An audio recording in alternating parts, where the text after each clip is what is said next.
नमस्कार श्रोते हो, आज मी तुमच्यासाठी घेऊन आले आहे महाराष्ट्रातील प्रतिभा संपन्न संवेदनशील अशा कवयित्री शांताबाई शेळके यांची सुंदर अशी कविता पैठणी। पैठणी म्हणजे महाराष्ट्रातील सर्व स्त्रियांचे लाडके महावस्त्र आणि आजी म्हणजे संस्काराची आणि मायेची शिदोरी। आणि पैठणी, आजी आणि महाराष्ट्रातील स्त्री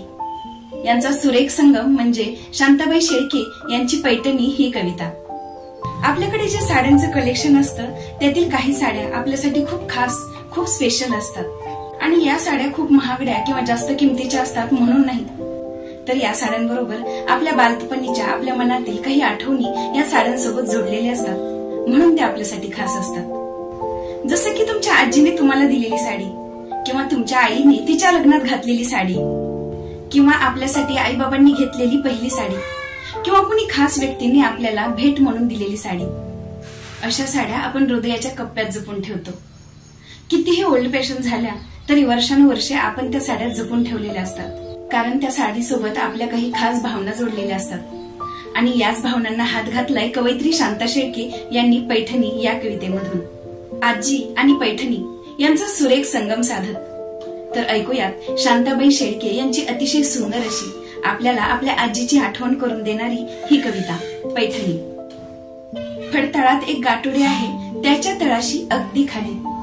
फडताळात एक गाठोडे आहे त्याच्या तळाशी अगदी खाली, जिथे आहेत जुने कपडे, कुंच्या, टोपडे, शेडेशाली, त्यातच आहे घडी करून जपून ठेवलेली एक पैठणी, त्यातच आहे घडी करून जपून ठेवलेली एक पैठणी, नारळी पदर जरी चौकडी रंग तिचा सुंदर धानी, नारळी पदर जरी चौकडी रंग तिचा सुंदर धानी, माझी आजी लग्नामध्ये हीच पैठणी नेसली होती, माझी आजी लग्नामध्ये हीच पैठणी नेसली होती, पडली होती साऱ्यांच्या पाया हाच पदर धरून याती, माझी आजी लग्नामध्ये हीच पैठणी नेसली होती, पडली होती साऱ्यांच्या पाया हाच पदर धरून हाती, पैठणीच्या अवतीभोवती दरवळणारा सूक्ष्म वास, पैठणीच्या अवतीभोवती दरवळणारा सूक्ष्म वास, ओळखीची अनोळखीची जाणीव गूढ आहे त्यास, पैठणीच्या अवतीभोवती दरवळणारा सूक्ष्म वास, ओळखीची अनोळखीची जाणीव गूढ आहे त्यास, धूप कापूर उदबत्त्यातून जळत गेले किती श्रावण, धूप कापूर उदबत्त्यातून जळत गेले किती श्रावण, पैठणीने या जपले एक तन एक मन, धूप कापूर उदबत्त्यातून जळत गेले किती श्रावण, पैठणीने या जपले एक तन एक मन, खस हिन्याने माखली बोटे पैठणीला केव्हा पुसली, खस हिन्याने माखली बोटे पैठणीला केव्हा पुसली, शेवंतीची चमेलीची आरास पदरा आडून हसली, खस हिन्याने माखली बोटे पैठणीला केव्हा पुसली, शेवंतीची चमेलीची आरास पदरा आडून हसली, वर्षामागून वर्षे गेली संसाराचा सराव झाला, वर्षामागून वर्षे गेली संसाराचा सराव झाला, नवा कोरा कडक पोत एक मऊ पणाल्याला, वर्षामागून वर्षे गेली संसाराचा सराव झाला, नवा कोरा कडक पोत एक मऊ पणाल्याला, पैठणीच्या घडी घडीतून अवघे आयुष्य उलगडत गेले, पैठणीच्या घडी घडीतून अवघे आयुष्य उलगडत गेले, आहेवपणी मरण आले आजीचे माझ्या सोने झाले, पैठणीच्या घडी घडीतून अवघे आयुष्य उलगडत गेले, आहेवपणी मरण आले आजीचे माझ्या सोने झाले, कधीतरी ही पैठणी मी धरते उरी कवळून,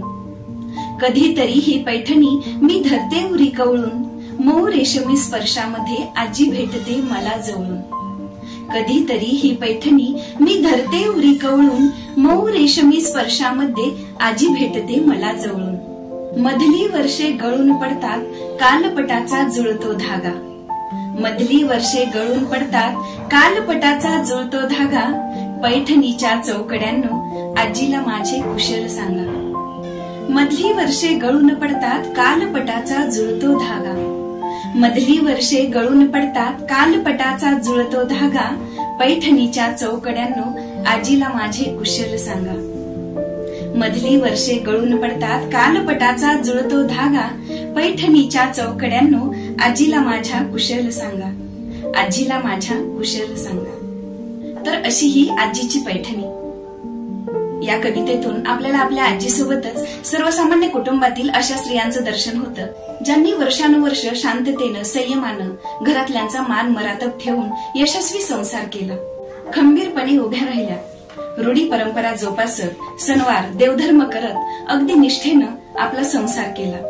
आयुष्य जगल्या, स्वतःपेक्षा आपल्या कुटुंबाचा विचार केला, त्यांचे हित जोपासले. पैठणी या कवितेत शांताबाई शेळके यांनी हे अगदी नेमक्या शब्दात मांडले आहे. ही कविता ऐकल्यावर तुम्हाला तुमच्या आजीची आठवण नक्कीच येईल. तुम्ही कमेंट बॉक्समध्ये तुमच्या आजीच्या आठवणी या कवितेवरील प्रतिक्रिया नक्की लिहा. आणि माझं कविता सादरीकरण आवडलं असेल तर माझ्या चॅनेलला लाईक, शेअर, सबस्क्राईब जरूर करा. धन्यवाद.